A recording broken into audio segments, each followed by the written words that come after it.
Do you want to make edits like this? Then you have to watch this video because it will clear most of your editing problems and will give you a basic roadmap about how to make your own edits with simple effects and a few clicks using CapCut PC. So our first step is to gather all our materials: music, videos, pictures, logos, whatever that may be that you want to add. Now here I have all of my materials imported in my CapCut, my Twixtor clips and music. Before you start, click on Modify, then Performance, and turn on Proxy. It will convert your videos into slightly low quality so you can edit better if you have low-end PC or GPU, and fixes other preview problems without having effect on our last result.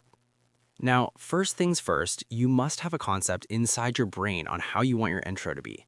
Here, I will extract some dialogues from the video and add it where it fits the scene. You can do the same thing or just pick your intro where people are having a dialogue.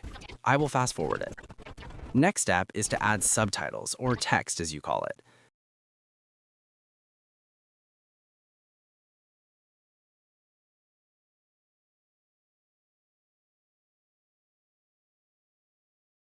This is how I do it. I edit word by word. I type my text and add animations, fade in and fade out.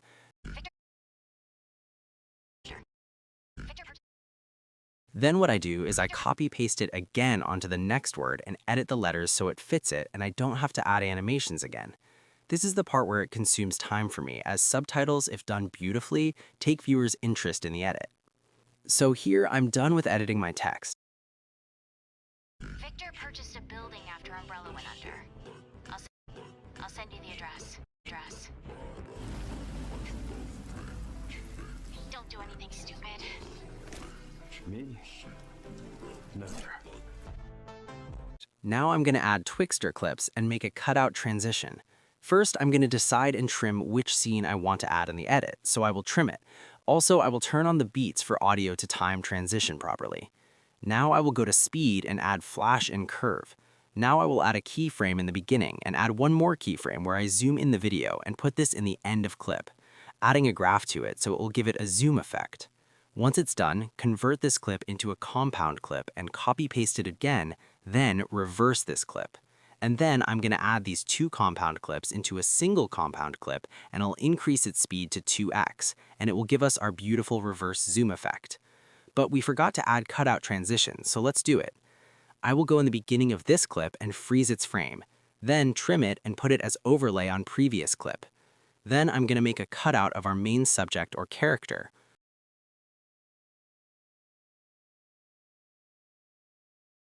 Once it's done, click Apply. Now I'm going to add 3 keyframes here. One in the end where we keep its position as it is right now, then a keyframe in the middle while changing position of subject. You can keep any direction or position if you want, and one keyframe in the beginning where it's totally hidden from screen. Then I'm going to apply these graphs between these keyframes. Now you need to do this again to every next clip on your beats. This is the result. We haven't applied any effects yet. No.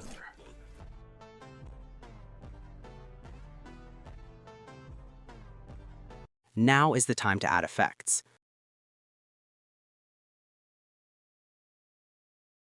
Here I will add this shake effect and stretch it slightly, just like a transition. I will add keyframes. In the start and end, their shake value should stay 0, and in middle it should be like 50. Reason for adding keyframes is that it doesn't shake in the whole clip, which would make the edit look bad. Now here I will add it again, but I will make its duration short since our clips are shorter on beats.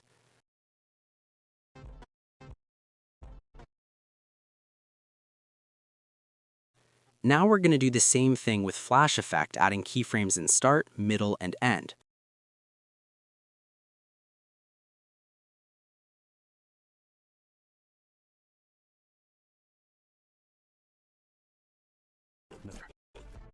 But for other clips, just remove the first keyframe in part and just keep the first keyframe as 100 for a flashy effect.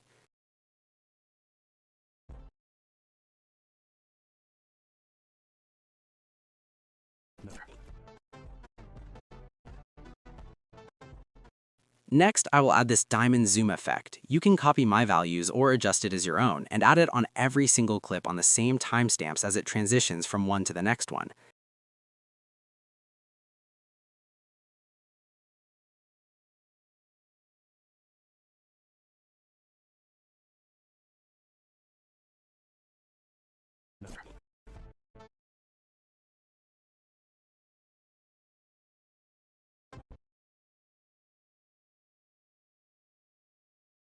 No.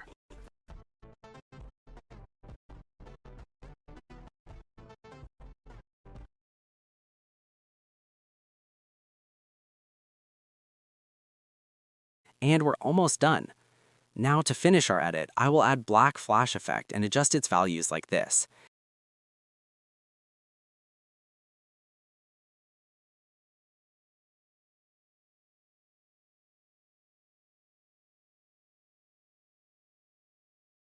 And to add horizontal lines glow, copy your clip and paste it 2 times.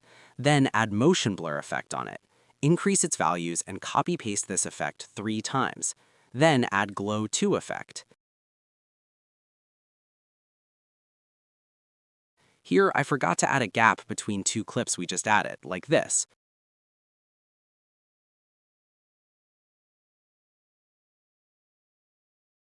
Then create it all into a separate compound clip.